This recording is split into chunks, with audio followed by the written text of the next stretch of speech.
She wasn't looking for anything, just closure. A final act of love, maybe? Something simple like folding his shirts, smelling the collar of his winter coat one last time. But that's when she felt it. A ridge under the lining, a rough edge, and then something paper thin, something hidden. A letter addressed to someone who wasn't her. Dear listeners, I'm truly glad you're here. This channel is for those who feel stories, not just hear them. For those quiet evenings when you want something to sit with you, maybe even stir something in you. I'd love for us to build a space where stories live longer than a scroll or a click, where we pause, feel, and maybe even talk about what we carry inside. So, don't rush, don't multitask, just listen. This story might stay with you for a while. Her fingers trembled as she pulled the envelope from the coat's lining. It hadn't been tucked into a pocket or slipped between pages. It had been sewn in, as if someone didn't want it found. It had his name on the back, his handwriting, neat, slanted, the way he used to sign birthday cards and grocery lists. But the name written on the front wasn't hers. It was Elna. She sat down, hard on the edge of the bed. The coat lay in her lap like a collapsed version of him, his smell fading, his warmth long gone. The letter was light, but suddenly felt heavier than her wedding ring. He had been gone for almost a year. She'd cried, healed, built rituals around grief, lit candles, talked to his photo. She thought she knew everything there was to know about the man she'd shared a decade with. But now, this letter, a whisper from the past, was asking questions her heart wasn't ready for. Should she open it? Should she read words not meant for her? Was she betraying his memory or protecting her own? The silence in the room deepened. Only the sound of her own breath remained, unsteady and shallow. She held the envelope to her chest, and for the first time in months, she was afraid of knowing more. She didn't open it that night. Instead, she placed the letter on the nightstand, spine up, like a warning or a prayer. And then she just sat there, in the quiet house that used to feel like his voice, his laugh, his footsteps. Now it felt hollow. Even the walls seemed like they were waiting for something to happen. Her eyes found the photo on the dresser, the two of them smiling in the snow, bundled in scarves and wind-bitten cheeks. That was the same winter coat, the same one he was wearing when he pulled her close and whispered, "Home is anywhere you are." But now her home had a crack in the foundation, a tiny tear stitched shut with silence and time. Until tonight. She tried to sleep, tried to pretend that the letter wasn't real, that it wasn't sitting there like a sleeping ghost. But her mind wouldn't rest. Who was Elena? Not a name from his work stories, not a name from their friend circles, not a name she'd ever heard in a decade of loving him. Was it from before her? Or during? The thought made her stomach turn. She'd loved him fiercely. Flawed as he was hers. Not just in the vows or the routines, but in the small, quiet moments.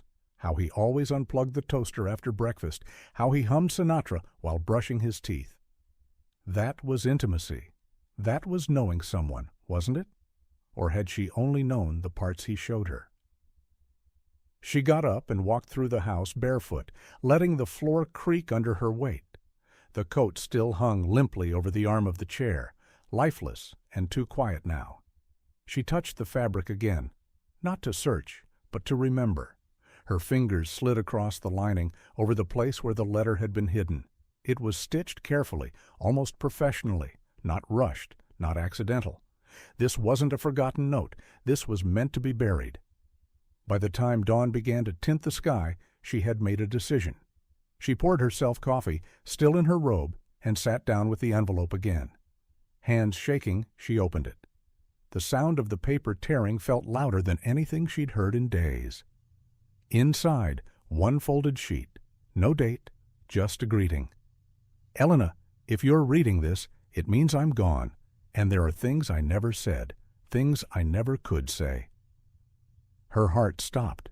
The world narrowed into one thin stream of ink and breath, and the voice she'd lost a year ago was speaking again.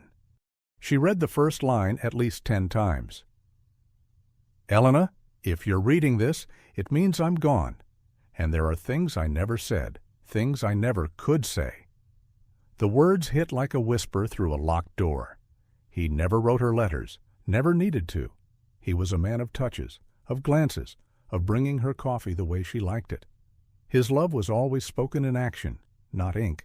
So who was this man who wrote such delicate, deliberate words?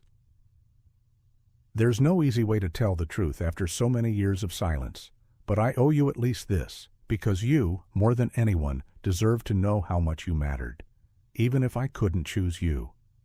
She blinked, the breath caught in her chest. Couldn't choose you? What did that mean? Was he in love with Elena? Was he with Elena once? Or still in some hidden part of their shared time? She kept reading, even though every sentence felt like it chipped away at the version of him she thought she knew. I carry guilt with me, quietly, daily. I chose the life that made the most sense, the life that felt safe, steady, real. But you were fire. You were the road not taken. And sometimes, when the house was quiet and the night was too long, I wondered what it would have felt like to risk everything. She wanted to stop.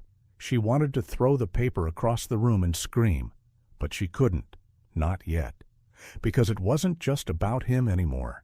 It was about the version of herself she had built from his love, from the idea that she had been enough, and now here she was, his widow, reading about a woman who wasn't part of their story, but apparently was part of his. Her eyes burned. Suddenly, she remembered something. Years ago, before the diagnosis, before the decline, she had found him on the porch late at night, staring at the sky. He said he was thinking about an old friend, someone who reminded him of what it meant to feel alive. At the time, she'd smiled, kissed his head, and gone inside. Was that Elena? Was that the night he wrote this? She picked up the letter again.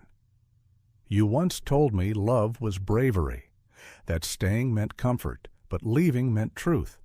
I wasn't brave, Elena. I didn't leave.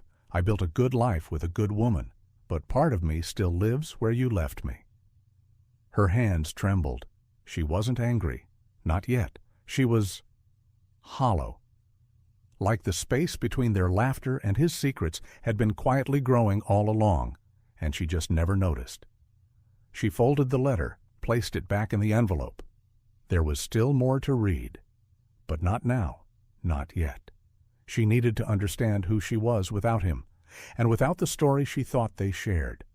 The day moved around her like fog. She showered but didn't remember the water, made tea but didn't drink it. The letter sat on the table like a third presence in the room, no longer haunting, just waiting. She told herself she wouldn't go looking, that whatever this was, it belonged to a different life, one that ended with him. But by afternoon, her resolve had cracked. She opened her laptop, typed in the name. Elna. No last name, no city, no clue. She thought maybe something would click, an email, a photo, a message buried in the archives. But there was nothing. Or maybe too much. Too many Elenas, too many possibilities. So she tried a different route. She opened his old email account. The password came to her fingers instinctively.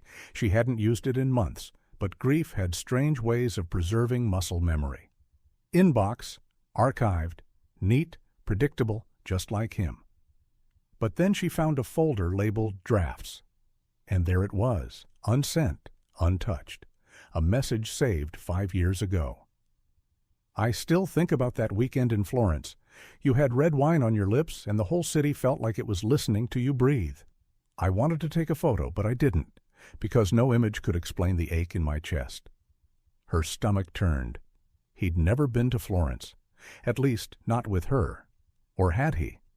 She scrolled through her own memories, vacations, anniversaries, birthdays. There was a week she couldn't account for. A business trip? A delay? She remembered him calling from a noisy cafe, saying he missed her voice. She had smiled, said she missed him too. Was he in Florence? With Elena? Suddenly, memories felt like broken mirrors. each reflection slightly off, slightly wrong. She couldn't trust what she remembered anymore. And that was the part that hurt the most. Because love, at its core, is belief. And belief had always been the foundation of their marriage. Now she was questioning the ground beneath her. She opened the letter again, searching for more, answers, direction, something that could explain why he never told her, why he carried Elena like a shadow through their years. I never stopped loving you, Elena, but I also loved her. Not the same way, but truly. I don't believe love is a choice. I think it's a kind of gravity. 2 loves, 1 life, and she had only known half of it. She didn't cry. That surprised her. She thought there would be tears, hot and bitter, the kind that wreck your throat and cleanse your soul. But instead, there was only a numbness, like her heart had stepped outside for air and hadn't come back. She spent the evening walking from room to room, touching things, his mug, his books, the pair of reading glasses he'd always left crooked on the nightstand. All of it looked the same, but none of it felt like his anymore.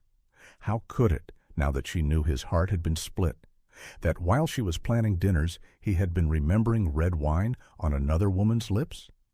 That while he told her, "You are my everything," part of him had been writing letters he never sent? She opened the trash bin and stood over it with the letter, paused. Her hands shook. She wanted to throw it away, to bury it with the rest of the secrets, to say, "This doesn't define him, or us." But her hands wouldn't move, because maybe it did define them, not the lie itself, but the silence around it. She folded the letter again, slipped it into the drawer beside her bed. Not forgiveness, not forgetfulness, just postponement. Later that night, when the world outside had gone still, she reached for one of his old journals. It was one of those leather-bound ones he'd kept in the study.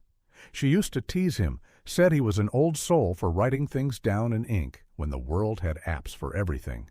He'd just smile and say, "Some thoughts deserve paper." She never opened them after he died, said it felt wrong, like reading the inside of someone's bones. But now she needed to see. The journal was neat, dated entries, mostly mundane, grocery lists, notes for work, one small poem about how the sky looked the night his father died. And then, halfway through a page, something in parentheses. "Elena called today, same number, same voice. I didn't answer." Her breath caught. It was from 3 years ago. The sentence was like a live wire, just sitting there, buried between lines about buying winter tires and adjusting the thermostat. But there it was. She flipped pages faster now, hands nearly shaking the spine apart, until she found a torn scrap of paper tucked near the back. A name and a number, not labeled, not explained, just Elena R. 917-***. Her heart thudded. He'd kept her, not just in memory, not just in guilt, but in ink. And now, here she was, holding the choice he never made.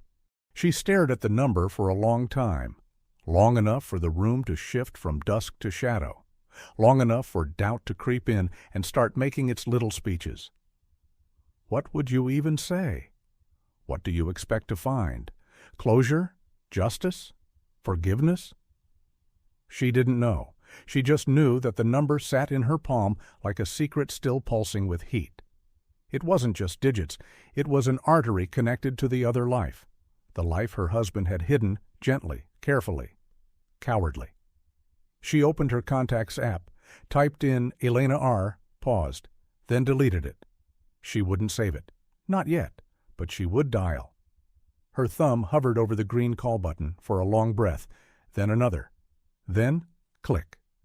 The dial tone rang once, twice. She almost hung up. And then, "Hello?" The voice was soft, not young, but not old, the kind of voice that made you lean in. It was calm in a way that felt deliberate, like whoever it belonged to had practiced sounding unbothered. She didn't speak. "Hello?" the voice said again, this time more cautious. Still, silence. I got this number from a man named Daniel," she said finally, her voice breaking in the middle of his name. A pause, a sharp inhale on the other end. "Who is this?" the woman asked. "I was his wife," she replied, barely louder than a whisper. "He died last year." Silence, but not empty. It was thick, like time had paused to listen. "I know," the voice said finally, quieter now. I know." Those 3 words hit her harder than anything in the letter, because they were real. "You knew?" she asked. "You knew he died?" "Yes." A pause. "I saw the obituary, online. I didn't want to intrude." The world tipped slightly. Reality blurred. Her husband's grave was barely grown over, and here was this woman, a stranger and not a stranger, grieving him in parallel, in private. "How long were you—" She couldn't finish the sentence. "A long time ago," Elena said, as if she knew what the question meant. "But not always, not in the way you think." "How long did he love you?" Another silence. Then, "He never stopped." Those 3 words unraveled her. She stood up, paced, sat back down. "How do I even begin to live with that?" she asked, the anger bubbling now. "To know I shared a life with a man who had another version of himself hidden away?" "I don't have an answer," Elena said gently. "All I can tell you is, I never asked him to choose, and he never offered." That hurt more than she expected, because it sounded true. "You were in Florence with him, weren't you?" A pause. "Yes." "And he loved us both?" "I think he loved you in the daylight," Elena said softly. "And he loved me in the hours he couldn't explain." Tears welled in her eyes, not from betrayal this time, but from the unbearable truth of being one half of someone's whole.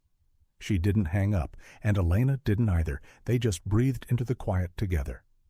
2 women, 1 story, and a man who left them both with unfinished sentences. Neither of them spoke for a while. It wasn't awkward silence. It was something deeper. A mutual understanding that words, right now, were too fragile for what needed to be said. Finally, Elena broke the quiet. "Do you hate me?" she asked. The question landed softly, but its weight was enormous. It surprised her, how direct it was, how sincere. She considered it. "No," she said. "I don't think I do." She was just as surprised by her answer. "Maybe I should," she added. "But hate? I don't know. It takes more energy than I have." Elena let out a sound that might have been a laugh or a sigh, maybe both. "I never tried to take him from you," she said. "That's the truth.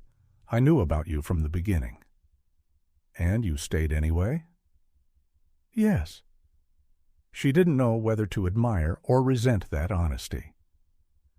"I used to believe I knew everything about him," she said quietly. "His favorite meal, the way he took his coffee, the sound he made in his sleep when he was dreaming." "He always dreamed a lot," Elena replied. "He told me once that his dreams were the only place he didn't feel torn." She blinked, so even his sleep had secrets. "Did he ever regret it?" she asked. "Being with both of us?" There was a long pause. "He once said," Elena began, "that if life had been kinder, we would have met in a different order, that he could have loved fully instead of splitting it." Tears welled in her eyes again, but she blinked them back.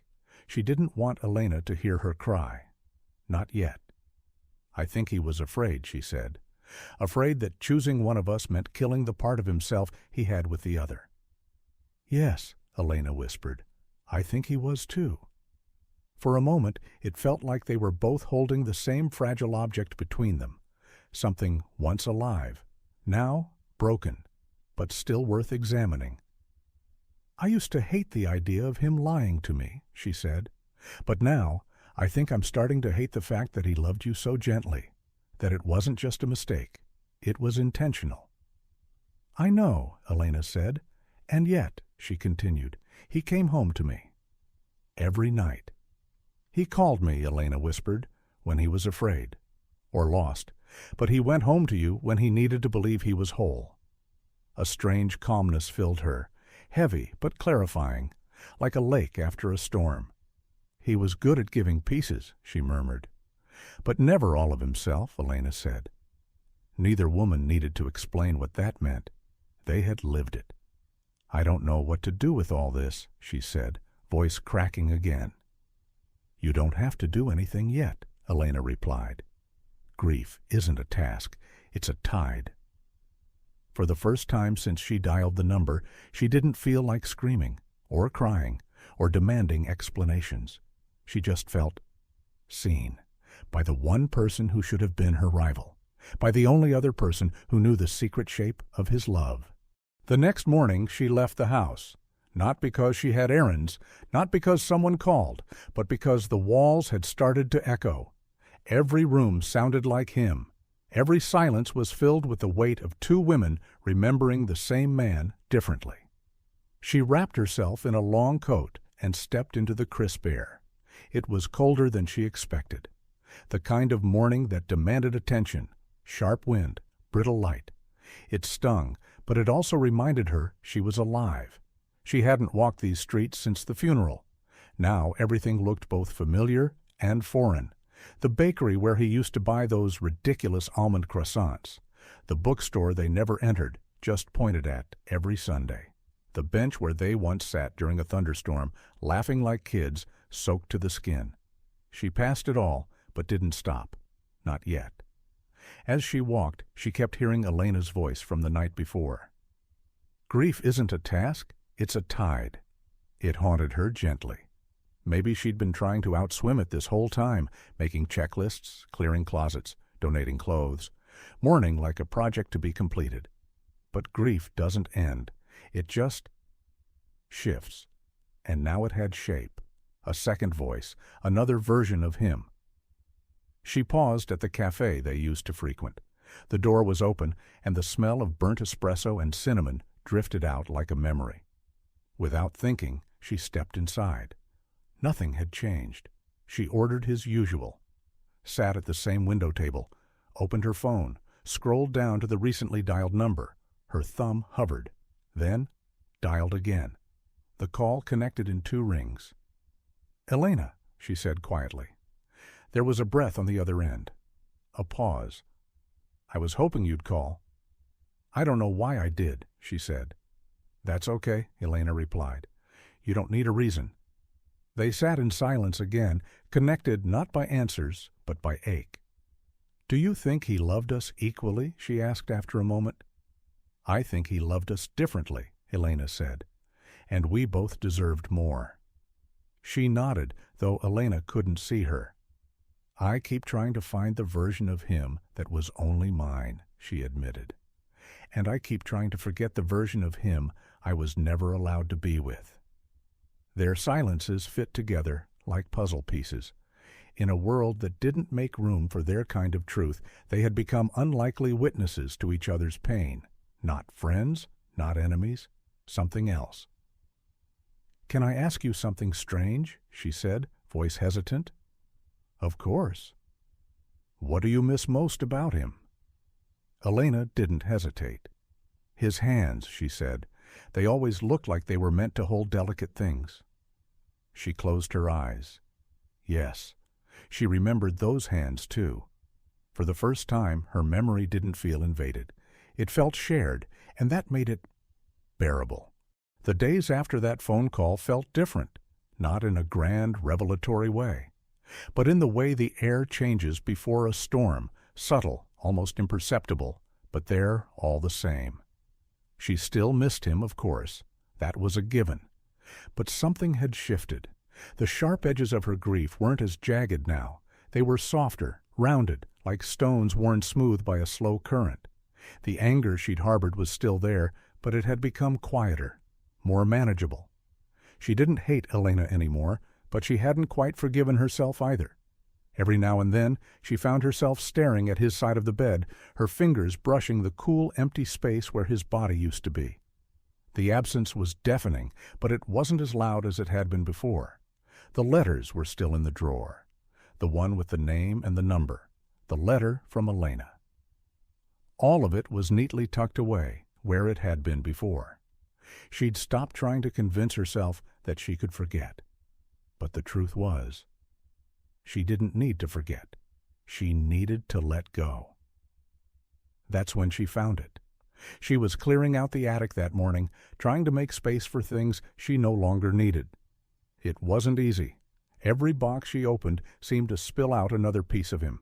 His favorite jacket, his old guitar, the travel journal he'd kept on their last trip to Paris.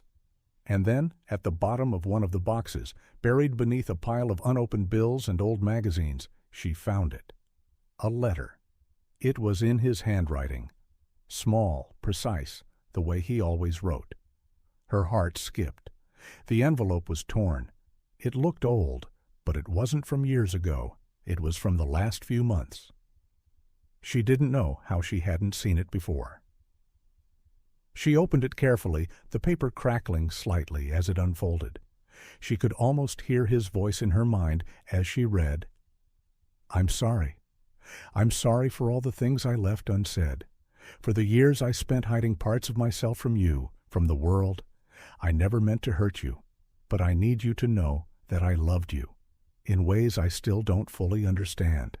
You were always my home, and for that I am grateful beyond measure. But there's a part of me, Elena's part, that I can't ignore. Not anymore. It's not about choosing between the two of you. It's about embracing the truth of who I am, and I hope you can forgive me for that, for keeping both of you, for making both of you feel like you were my everything, when I could only be half of myself. I'm not asking you to forgive me right away. I don't deserve that, but I hope you will, in time. Because the truth, no matter how it hurts, is the only thing I can give you now. Yours, D. Double quote." She sat there, holding the letter, her eyes blurring with tears she didn't expect. She hadn't cried in weeks. Not like this. There it was, the last confession, the final truth he had never shared with her before. It wasn't about guilt. It wasn't about regret. It was about love, a love so complex it couldn't be contained in just one life. She exhaled shakily, the weight of the letter heavy in her hands. It didn't fix everything. It didn't make the pain go away. But it gave her something she hadn't even known she needed. Permission to let go. She folded the letter back up, this time with care. As she placed it in the drawer beside her bed, where she'd kept the others, she felt a small but significant shift. Maybe forgiveness didn't mean erasing the past. Maybe it was about accepting it, the good, the bad, and everything in between. And maybe, just maybe, she could move forward now. Not because the pain had disappeared, but because she had found the strength to carry it with her. The morning after she found the letter, she woke up early, the way she always used to before the world became a place of endless waiting. But this time, something was different. Her heart wasn't heavy, not in the way it had been before. It wasn't light either. It was something in between. A delicate balance, like holding a fragile flower in your hand, careful not to crush it, but knowing its petals were not as tender as they once were. She sat up in bed, feeling the absence of his presence beside her. But instead of sadness, there was peace. It felt strange, like stepping out into the sun after a long storm and realizing the sky wasn't as dark as you thought it was. She had let go, not all at once, not with a grand gesture, but in small ways, by allowing herself to breathe without the weight of expectations, without the anger that had once consumed her. She stood up and walked to the window, staring out at the city that had become both home and stranger over the past months. The streets were still the same, the trees still green, but the world felt open. For the first time in months, she felt a flicker of excitement, not for the past, but for the future. A future she hadn't allowed herself to imagine. She had survived, but more than that, she had learned. She had learned that grief wasn't a thing to outrun. It wasn't something to fix. It was something to live with, to carry, and slowly, to make peace with. She had once believed that she needed to find a way to fill the empty space left by him. But now she realized that the emptiness wasn't something to be feared. It wasn't something that needed filling. It was part of her. And that was okay. She was whole, even with the parts of her that still hurt. The scars were not weaknesses, they were proof that she had lived, that she had loved deeply, and lost deeply, and in some strange way she felt proud of herself. She picked up her phone and dialed the number. For a moment she hesitated, but then it rang. "Hello?" Elena's voice came through, familiar and comforting. "I'm okay," she said, her voice steady. "I'm moving on." There was a long pause.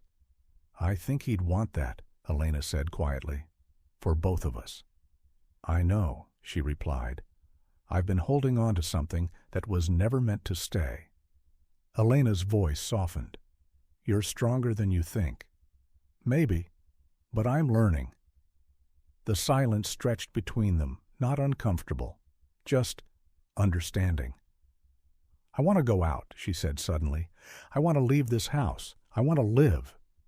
"You deserve to," Elena replied, and for the first time she felt like she did.